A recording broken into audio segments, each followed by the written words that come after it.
Daming gar.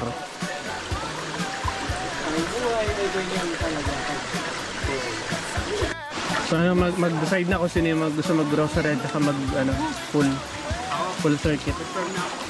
Grocery ka? Hindi nga. Eh, wala ka. Ito full. Ito grocery. Grocery na daw si Sir eh. Anim sila, anim. Ingat kayo ah.